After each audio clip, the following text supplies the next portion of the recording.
Pozdravljene, spoštovani gledalke in cenjeni gledalci. Gost v današnji oddaji Aktualno je dolgoletni predavatelj na Papeški univerzi v Rimu in sedaj župnik v Bertokih pri Kopru, sicer pa idrijski rojak Joško Pirc. Pozdravljeni in dobrodošli v našem studiu. Hvala lepa za povabilo in tudi jaz pozdravljam vse, ki so se priključili in poslušajo ta pogovor, ki me zelo veseli in bom skušal dati tisto, kar čutim v sebi. Pred mesecem pravzaprav ste najprej v Bertokih, potem pa pred dnevi še v Idriji darovali Zlato mašo. O čem razmišljate ob tem jubileju? O kaj razmišljam? Razmišljam o vsej svoji poti duhovniški, 50 let in o vsem tistem delu, kar sem pač delal. Ste letnik 48. Ja. Osnovno šolo ste obiskovali najbrž še v stari osnovni šoli. Stari. Gimnazijo niste obiskovali v cerkvenih gimnazijah, ampak v tej idrijski civilni gimnaziji. Ja, v idrijski gimnaziji. Hodili ste tudi v glasbeno šolo. Tudi. Kakšna je bila Idrija v tistih letih? Ne vem, lepa. Zame je bil dom. In zato potem, kadarkoli se vračam domov v Idrijo, se vračam domov. In tudi počitnice, dopust, kar sem jih imel, ko sem se vračal z Rima, jaz sem se najbolj počutil v Idriji. V našimi hribi, v naši luknji, v našem kotlu. To je bilo zame nekaj najlepšega. Odločitev za teološko fakulteto je zorela najbrž že v času gimnazije. Ste se težko na koncu odločili? Odločitev ne za teološko fakulteto, ampak za duhovniški poklic je rasla že iz mladih let, iz otroštva. In je v meni bila ves čas, tudi skozi gimnazijo. In na koncu je nekako prišlo do spontane, normalne odločitve, da sem stopil v bogoslovje na teološko fakulteto v Ljubljani. Leta 1972 ste bili posvečeni v duhovnika. To posvečenje je bilo v Idriji, to je bil, mislim, da Škof Jenko takrat. Ja. In kasneje ste imeli tukaj tudi novo mašo. Ja. To je bil velik praznik, najbrž za celo mesto, za župnijo in tudi za vas, seveda, osebno. Gotovo. Mislim, največji praznik za nas duhovnike je gotovo dan posvečenja, to je bilo 29. junija 1972. Nova maša je bila pa 2. julija, nedeljo 2. julija tukaj v Idriji.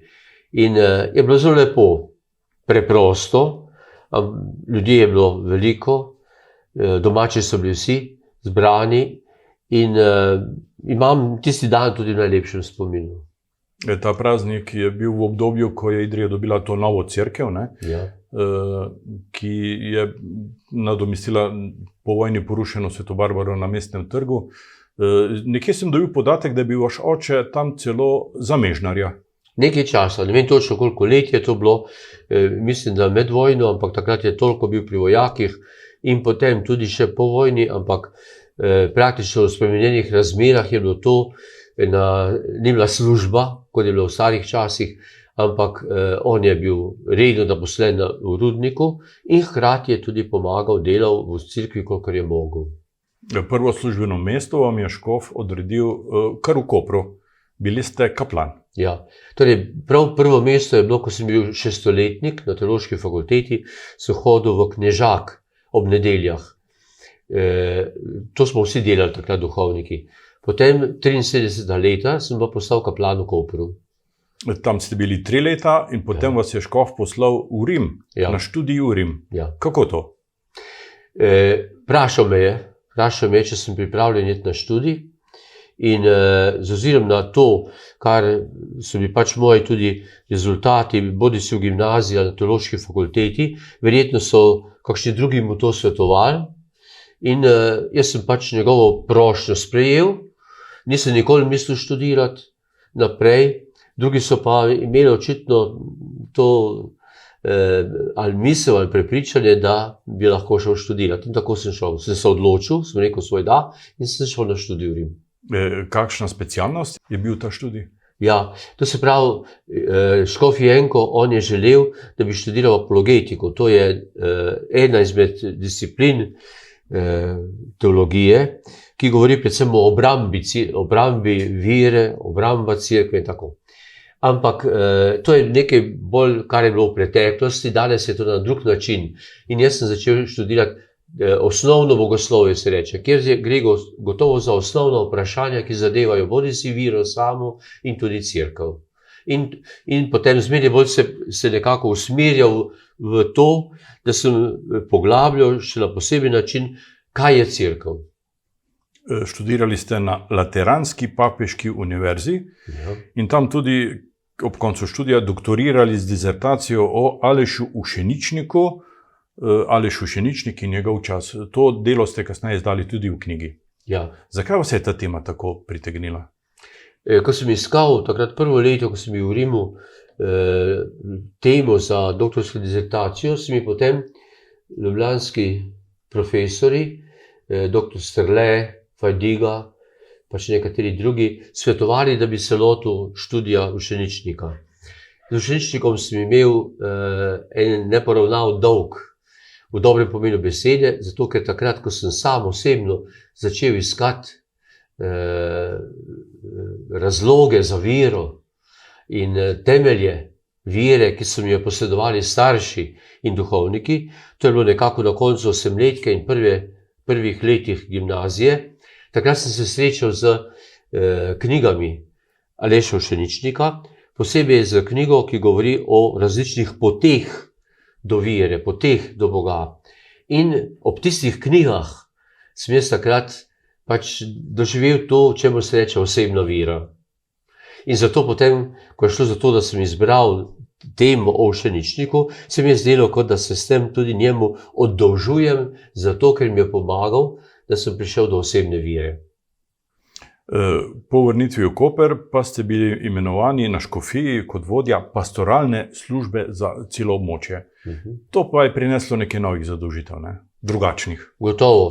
Predvsem je šlo za to, kako povezovati duhovnike v vseh naših dekanijah, v naši škofiji, kar pomeni od Loga pod Mangartom pa do Sečovelj, jih povezovati pri njihovem delu.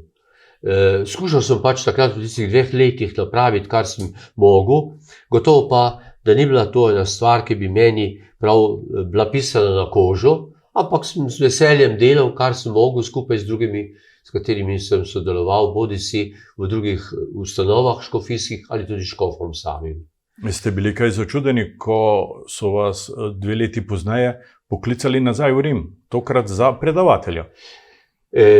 Pravzaprav me niso poklicali v Rim, ampak naši škofje so iskali nekoga, ki bi nadomestil oziroma pomagal v Slovenskem papeškem zavodu Slovenik v Rimu kot podravnatelj, vicerektor. In so mene naprosili, če bi bil pripravljen iti. In takrat, ko sem o tem razmišljal, potem, ko me je škof vprašal, nisem našel zadosti močnih razlogov, da bi rekel ne. Istočasno pa je moj profesor, eden od moderatorjev pri moji doktorski dizertaciji, to je bil Janez Vodopivec, Slovenc, ki je bil profesor na Papeški univerzi Urbanjana in me je dobro poznal, me je prosil, če bi prišel za njegovega asistenta.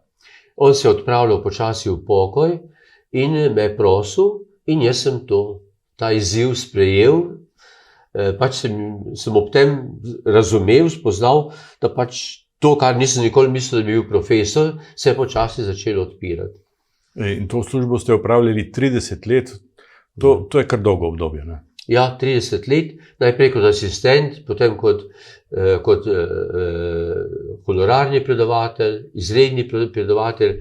Do naslova rednega nisem prišel, ampak praktično 4 leta potem, ko sem prišel v Rim, 88 leta, sem na tečaju, ki je bil, kar so mi predlagali in so me prosili, sem kandidiral za katedro ekleziologije, nauka o cerkvi in takrat dobil to stolico, bi se temu reklo, v univerzitetnem jeziku in postal kot redni profesor, kar sem bil praktično do konca. Opravljal vse tisto, kot da bi imel ta naslov, čeprav ga nisem imel in res, kot ste rekli, 30 let praktično opravljal to službo. Omenili ste ekleziologijo, tak nenavaden izraz, malo znan širši javnosti. Zakaj pravzaprav gre? Eklezija je iz grščine, kar pomeni cerkev, zelo preprosto. In zato ekleziologija, logija je zmeraj ena veda, ena znanost, je nauk o cerkvi. Kaj je cerkev? Ne zgodovinsko gledano, ampak kaj je po svoji vsebini, po svoji naravi in po svojem poslanstvu cerkev. To je ekleziologija. Kdo so bili vaši študentje? Moji študenti so bili iz celega sveta, predvsem pa iz Afrike, iz Azije. Lahko rečem, da so bili prvi študenti, ki so prišli iz kontinentalne Kitajske, so bili naši študentje, kar je bilo veliko veselje za nas vse. Potem jih je bilo kar nekaj tudi iz Latinske Amerike in nekaj malega iz Evrope, iz zahodnih držav, ki so bili predvsem vključeni v misijonsko delovanje. Zato, ker Urbaniana je misijonska univerza in zato vsi študentje, ki so tam, običajno prihajajo iz misijonskih dežel, se pravi od tam, kjer je krščanstvo razmeroma mlado, nekaj stolet staro, in so bili ti študentje iz nekaterih dežel prvi ali pa med prvimi, ko so prihajali na izpopolnjevanje v Rim, da bi potem se lahko vrnili nazaj v svoje dežele in tam v veliki meri kot profesori nadaljevali isto izobraževalno delo na teološkem področju v bogoslovih, v semeniščih, ki so tam. Usklajevanje teh svetov pa najbrž ni kar tako preprosto, ne? Ja, lahko pa rečem mirno, da verjetno, kot je težko, da se mi med sabo Slovenci razumemo, ampak verjetno zaradi določenih značilnosti našega narodnega značaja, naše zgodovine, imamo verjetno veliko večjo sposobnost prilagajanja drugim, sprejemanja drugih. Zato, ker sami se nimamo seboj s čim ponašati, ker smo tako majhni. Tako sem jaz velikokrat razmišljal. Mi nismo Nemci, mi smo Slovenci. Nas ne poznajo. Italijane sem včasih vprašal, marsikatere, kje je Slovenija, pa niso vedeli povedati, kje je Slovenija, ali kaj je zdaj to, pa so nas zamenjavali s Slovaki in tako naprej. Ampak jaz sem videl iz svoje izkušnje, lahko to mirno rečem, in tudi od drugih, ki jih poznam, ki živijo v tujini, da prav zaradi tega, kar smo kot narod, z vso močjo svoje identitete, pa nimamo težave, da se približamo drugim. In tako tudi jaz nisem imel nikoli nobenega resnega problema poslušati, se pogovarjati, si videti blizu z mojimi študenti, ki so prihajali od Afrike do Azije, do Kitajske, do Latinske Amerike, ali tudi do Evrope. Ohranjate stike še s temi študenti? Zdaj ne morem, nimam časa. Recimo, ena izmed takih lepih stvari je bila v zadnjih, me je enkrat klical en, ki je v službi v Ljubljani in rekel, jaz sem bil pa vaš študent. Jaz ga pogledam, no, in potem pride na obisk k meni in je zame veliko veselje. Potem en stik študenti imam tudi na tak način, kadarkoli tukaj srečam, posebej koga, ki je iz Afrike, ki je črn, bi rekli po domače, takrat mi zmeri srce strepeta, zato ker se mi zdi, kot da sem spet znova med svojimi študenti. Kakšni pa so vaši spomini na Slovenikum? Na to hišo Slovencev v Rimu, tam ste bili najprej pomočnik ravnatelja in potem ravnatelj. To je odgovorna naloga. Gotovo, ampak šlo je predvsem za to, da nadaljujemo en velik projekt, lahko rečemo, ki so ga zasnovali duhovniki, ki so prišli med drugo svetovno vojno kot študentje in potem postali duhovniki v Rimu. Bila to skupina predvsem študentov oziroma duhovnikov iz Mariborske škofije in med njimi in drugimi, ki so že bili v Rimu, je zrasla ideja in prepričanje, da lahko tudi Slovenci, ne glede na to, na našo majhnost, podobno kot drugi veliki narodi v Rimu, ustanovimo svoj zavod. Svoj zavod, ki bi bil na razpolago za študij in hkrati, ki bi povezoval Slovence v Rimu, tiste, ki v Rimu živijo. Istočasno pa je naš, lahko bi rekli, začetnik, čeprav je on nasledil prve, monsignor Maksimilijan Jezernik, on je pa bil tudi na Urbaniani in je imel to široko srce za cerkev v vseh deželah, na vseh kontinentih in je hkrati tudi pri svojem delu, ki je hodil po svetu obiskovati naše ustanove, univerzitetne, urbanjane po svetu, obiskoval tudi Slovence, ki so raztreseni po celem svetu. In zato je Slovenik postal hkrati nekje ena oaza slovenska v Rimu, druge ni bilo takrat, za Slovence v Rimu, povezoval je tako matično domovino, zamejstvo in izseljenstvo. In na nek način in hkrati v tej povezanosti tudi s papežem in z središčem krščanstva skušal prenašati to vesoljnost tudi v naše slovensko občutje, kakor ga nosimo v sebi. Omenili ste papeže. Drži podatek, da se jih je nekaj oglasilo tudi pri vas? Torej v Sloveniku na obisku je bil samo papež Janez Pavel II. Sveti je sedaj ne svetnik, Janez Pavel II.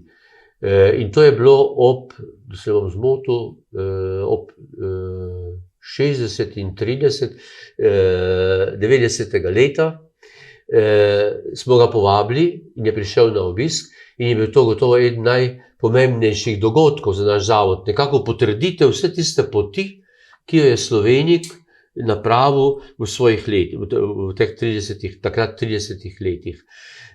Srečanje z njim v Sloveniku je bilo nekaj izrednega, ampak seveda še močnejše kot takrat, zato ker takrat je šlo predvsem za naloge, ki smo jih morali izpolnjevati, da je vse potekalo, kolikor je bilo mogoče dobro v hiši, ob škofih, ob drugih študentih in tako naprej. So bila osebna srečanja z njim, ki smo jih imeli slovenski duhovniki potem v 90. letih, ko smo večkrat bili pri njem v njegovi kapeli, pri maši skupaj z njim. In gotovo tista osebna srečanja z njim so nekaj nepozabnega. Tudi nepozabno je, da sem bil takrat, ko je bil izvoljen Janez Pavel II. Za papeža, da sem bil na trgu. In ko se je pojavil prvič gor na loži in pozdravil, pri prvem pozdravu, kot nismo niti točno vedeli, kdo je kot da bi zapihal en nov veter. Potem imel sem tudi srečo, da sem se srečal osebno dvakrat z Benediktom XVI.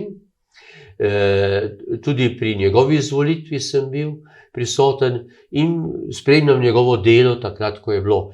Gotovo, da prav to srečevanje na nek način z papeži od blizu ali malo bolj oddaleč je pustilo en pečat tudi v mojem življenju. Zato, ker lahko rečem mirno, tudi iz poznanja cerkvene zgodovine, vsaj en toliko, da smo lahko danes, mi kot kristjani, kot katoličani, smo lahko srečni, ker živimo v obdobju zadnjih, bi lahko rekli, zdaj že 70 let, z izrednimi osebnostmi papežev tega časa. Od Janeza 23. naprej, ki smo ga poznal, pa Pavla VI. Do sedanjega papeža Frančiška. In ravno to, ker gre za tako izredne osebnosti, kot tisti, ki pozna zgodovino zadnjih desetletij in delo tudi cerkve, nekako pušča tisti posebni pečat tudi v človeku, ki je tudi v meni, ki sem tam čisto od blizu vse to spremljal. Nekaj tega navdušenja, tega žara pa ste verjetno nosili vedno seboj, tudi ko ste prihajali na obiske ob počitnicah v Idrijo in pomagali v domači župniji. Gotovo, mislim, to je v meni, to je del mene. Zato tudi, če moramo o tem govoriti, se mi ni treba pripravljati, ker to je tako močno v meni. Recimo, en tak drobec iz teh dolgih let, ko sem bil v Rimu, je bilo leta 76, da sem v zmotu, 78, ko je umrl papež Pavel VI. In ne bom nikoli pozabil trenutka, ko sem bil skupaj s sestrami, ki so Slovenkami, ki so bili v Sloveniku, in rektorjem, smo bili na terasi Slovenika, nad eno od glavnih cest v Rimu, Via Appia, ker so takrat papeža Pavla VI., ki je umrl v Castel Gandolfu, peljali na odprti krsti, oziroma na furgonu v svetlega lesa krsti mimo naše hiše. Ne bom nikoli pozabil, samo tisti pogled, ko sem gledal tja dol po cesti in so ga peljali potem mimo naše hiše, bil potem pri pogrebu njegovem, pa v cerkvi sami. To so taki drobci, ampak ki jih nekako vedno povezujem kot v enem mozaiku, vsem tistim, kar je cerkev. In zato, kadarkoli sem prihajal domov, sem prinašal to s seboj. Kot sem tudi svojim študentom, ne samo tisto, kar je bilo treba razlagati snov, ki je bilo nujno potrebno, ampak sem skušal tudi tisto, kar je moje osebno doživljanje in izkušnja cerkve prenašati naprej. Pred 6 leti ste končali, sklenili vašo profesorsko kariero, obdobje v Rimu in se vrnili nazaj v domačo škofijo, bili na razpolago škofu in ta vas je določil za župnika v Bertokih. Ja, ko sem bil na izpopolnjevanju še pred tem, je enkrat prišlo pismo, in v katerem me je vprašal, ni določil, ampak me je vprašal, če bi bil pripravljen iti za župnika v Bertoke. In takrat sem potem premislil, presodil, se posvetoval in sem rekel, da ja. In je bil škof tega zelo vesel. Tako da sem bilo, ko rekel, podarekovajem na stara leta, takrat to je bilo 16, se pravi 68 let sem imel, na stara leta sem postal prvič v življenju župnik. Ampak z ozirom to, da živim skupaj z enim drugim duhovnikom, ki je bil celo življenje župnik, oče Franc Prelc, sem rekel, da sprejmem to. In sem z veseljem šel ta novi izziv. Nisem imel več časa, da bi se da bi razmišljal o Rimu, po vsem tem, kar je moje 30-letno delo, ampak sem se posvetil delu, ki ga ima duhovnik, župnik v dušomniji. Moram pa reči, da nekaj tiste pokvarjenosti profesorske je ostalo, zato kadarkoli me kdo karkoli vpraša, takrat z veseljem odgovarjam, z veseljem povem, kar vem, kar znam, kar čutim v sebi. Zanimivo je to, da pravzaprav združujete dva pogleda, dve dejstvi. Živeli ste dolgo leta v središču Vatikana, v središču vesoljne cerkve in sedaj živite v središču ene majhne skupnosti, majhne župnije v Bertokih. Spoznavate, bi rekel, življenje cerkve z obeh plati. Ja, drži. In ena stvar je, kar mi zelo pomaga. In to nosim v sebi in ne bi mogel tega izbrisati, da samo življenje v Rimu in z vesoljno cerkvijo na nek način in z vsemi temi študenti, ki so prihajali iz celega sveta in so bili pred mano 30 let, jaz ne morem, da bi gledal na cerkev samo v ozkem merilu. In zame je cerkev zmeraj vesoljna. Ampak hkrati je pa zmeraj cerkev tista, ki se uresniči v najmanjši skupnosti. Tudi tisto, kar pravi Jezus, kjer sta dva ali so trije, zbrani v mojem imenu, tako je rekel veliki sveti Tertulijan, pravi, je on med njimi, je cerkev. In zato je ta vidik nekaj čudovito lepega, ki povezuje hkrati vesoljnost in krajevnost. In je to tudi tisto, kar nam Slovencem lahko veliko pomaga, zato ker mi smo zelo po eni strani zaprti v svoj mali slovenski čudoviti svet. In nujno potrebujemo odprtosti tudi do drugih. In isto velja tudi za cerkev. Ampak če bi pa rekel to, da nekako ne gre za majhno skupnost, zato ker Bertoki kot župnija so skoraj tako veliki kot Idrija, ker ima čez 5000 ljudi, prebivalcev. Tako da ni majhna skupnost, ampak spada med 15 največjih župnij, ki so v naši škofiji.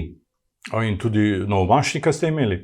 Novomašnika smo imeli lansko leto, ki ste ga Idrčani spoznali, ko je bil še bogoslovec. V 5. letniku je on pol leta bil na praksi za vsak vikend tukaj v Idriji. Tilen Kocijančič je moj župljan. Poznate vse te plati cerkve in cerkveno ureditev.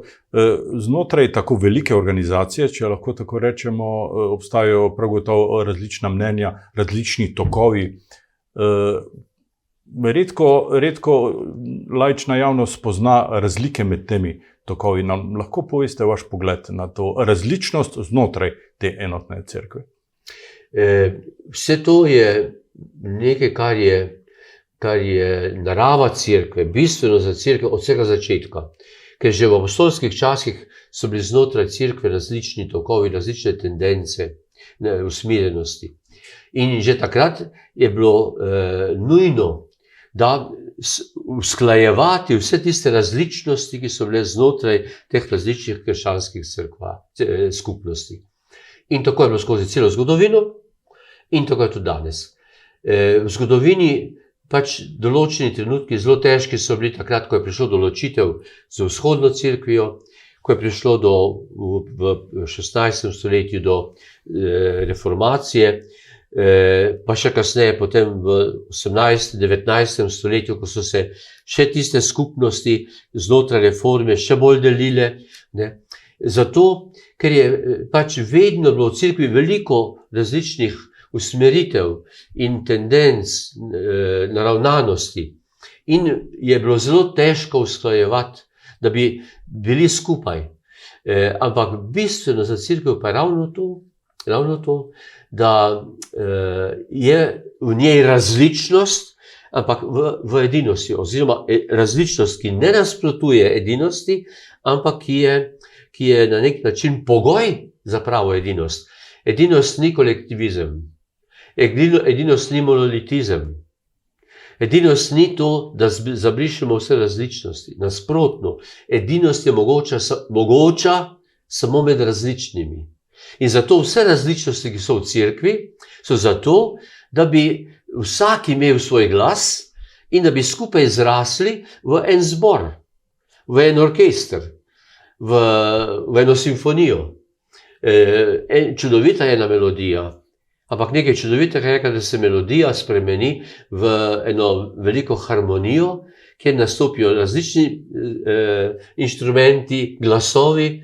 In tako je tudi v cerkvi. Tako da je različnost tokov, usmeritev v cerkvi, če ne vodi v to, da se skupnost razbije, je nekaj čudovitega, je bogastvo cerkve. Gotovo pa, da je največja rana cerkve pa to, kadar nekdo ni sposoben, pa lahko je velik človek, ni sposoben, da bi na nek način skupaj z drugimi iskal tisto, kar je skupno dobro, in gre potem po svoji poti.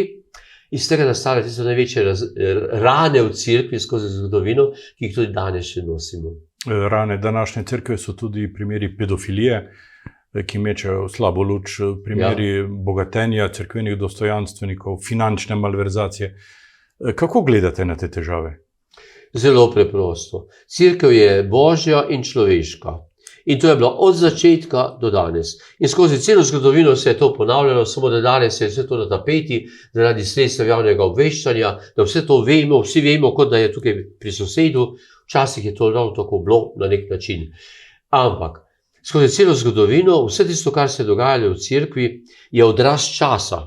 Zato, ker je cerkev ravno tako zgodovinska in človeška ustanova, kot je, mi rečemo, božja ustanova. Ni samo božja, ni samo človeška. Gotovo to eden, ki gleda od zunaj, ne vidi drugega kot sociološko stvarnost.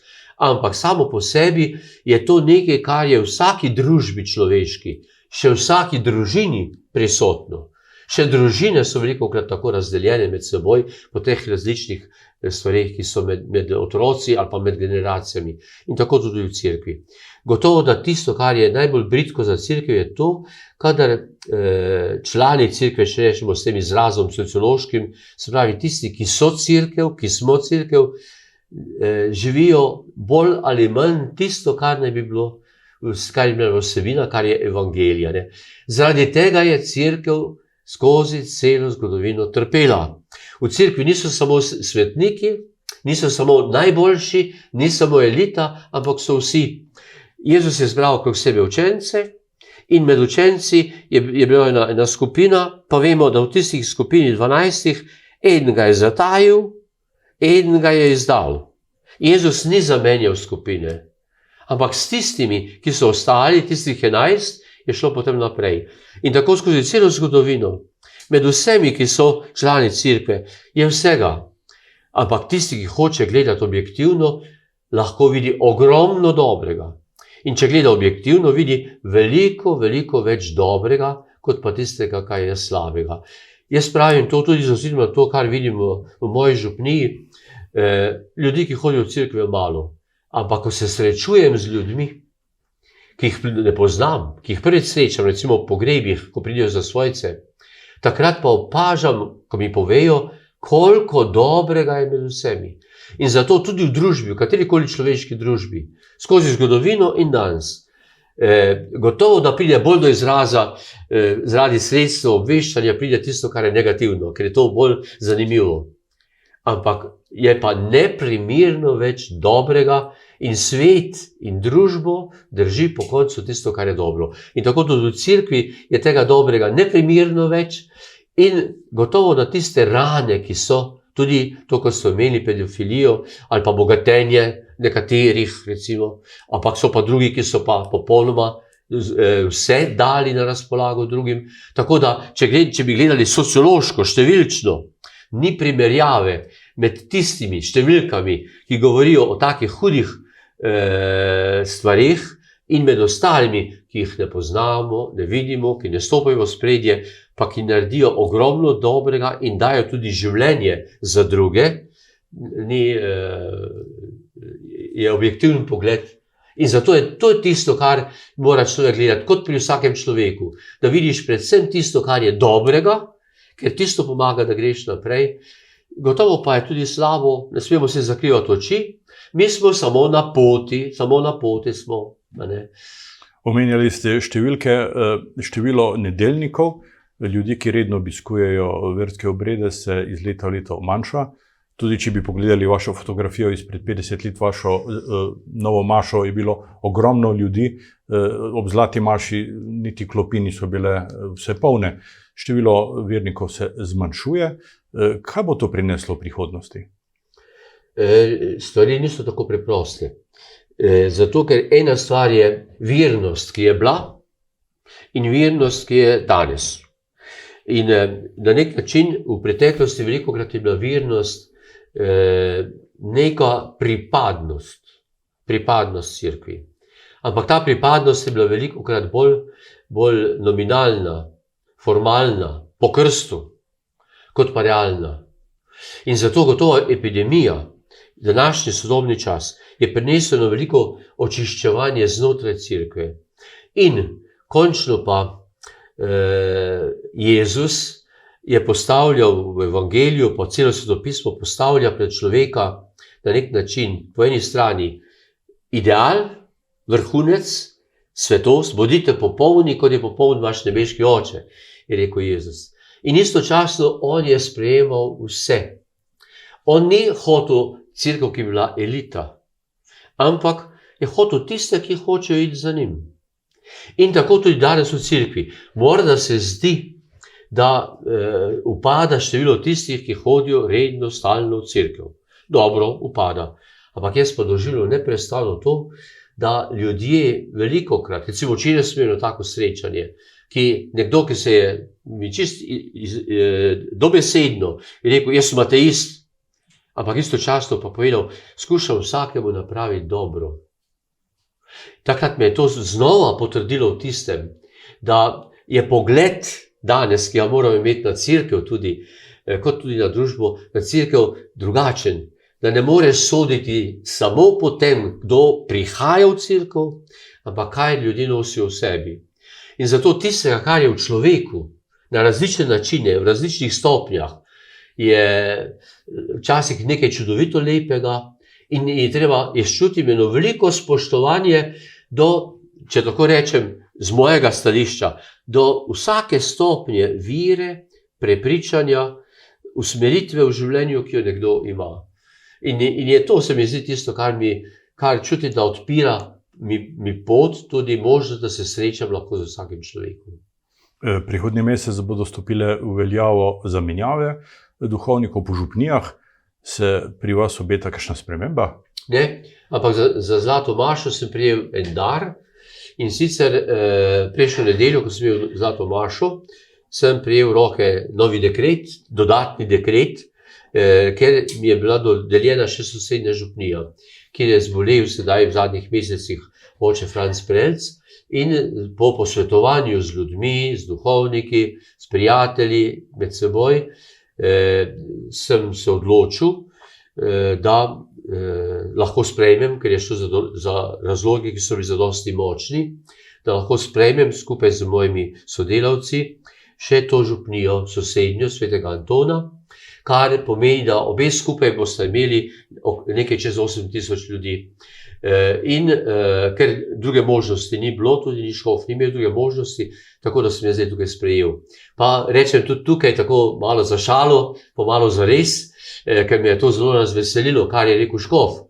Škof mi je v svojem pismu po dekretu napisal in je citiral svetega Atanazija, to je eden od prvih cerkvenih očetov iz prvih stoletij, ki je napisal življenjepis o svetem Antonu Puščavniku. Tukaj videli imamo kapelico svetega Antona Puščavnika, ki je zraven svetega Antona, cerkev svetega Antona. No, in on je napisal v njegovem življenjepisu, ker je bil sveti Anton okrog 100 let star, ko je umrl. No, in mu je napisal sveti Atanazij. Pogled mu ni upadel, mu ni zatemnel, zobje mu niso odpadli, korak mu ni opešal. In škof potem pripisal s svojimi besedami, tudi jaz tebi želim, da bi ti vse te naprave še naprej dobro služile in da bi lahko opravljal svojo službo. Postali ste pravi primorec, obmorec, živite ob morju, Ja. čeprav imate korenine tukaj v Idriji. Sta vendarle to malce dva različna svetova, ne? Zelo različna svetova. Naš svet, oziroma župnijo, kjer sem, to spada praktično v Istro, v slovensko Istro. Ni čisto ob morju, ker tiste župnije, ki so čisto ob morju, so res obmorske. Mi smo malenkost že v notranjosti, bi rekel, čeprav gre za par kilometrov, ampak vendarle je značaj tipično istrski, drugačen kot je naš, gotovo. In seveda, tudi to je eno bogastvo, ena lepota, spoznavati ljudi take, kot so, se jim bližati in z njimi skušati iskati tisto, kar je pač, kar nas povezuje in kar je dobro za njih. Joško Pirc, hvala za ta pogovor, hvala za obisk v našem studiu.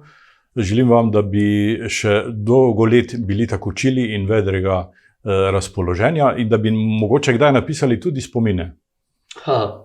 Pišem zelo malo. Torej, hvala lepa za vašo zahvalo. Jaz se zahvaljujem predvsem tudi vsem, ki so me poslušali, ki so me spremljali in posebej tudi ob tej priliki, danes izkoriščam priliko, da se zahvalim iz srca vsem tistim, ki so na kakršenkoli način prispevali, pomagali pri včerajšnjem prazniku Zlate maše. Čutil sem eno veliko prijateljstvo, dobrohotnost, dobrosrčnost in tudi veliko veselje, da sem lahko z vsakim se potem po maši pozdravil, z mnogimi po dolgih letih, posebej z nekaterimi svojimi sošolci ali daljnimi sorodniki, prijatelji. Tako da res iz srca vsem hvala in želim vsem skupaj tudi, da bi v teh težkih časih, ki jih živimo na nek način, da bi vsi ohranjali v sebi ta pogled, da je dobro tisto, ki nam pomaga, da gremo naprej v življenju, v vsaki družini, v vsakih medsebojnih odnosih, da je to tisto, kar lahko premaguje tudi vse probleme in tudi vse mogoče epidemije, ki so bile in morda še bodo tudi v prihodnosti v našem življenju. Vam, spoštovani gledalke in cenjeni gledalci, pa hvala za pozornost in seveda srečno.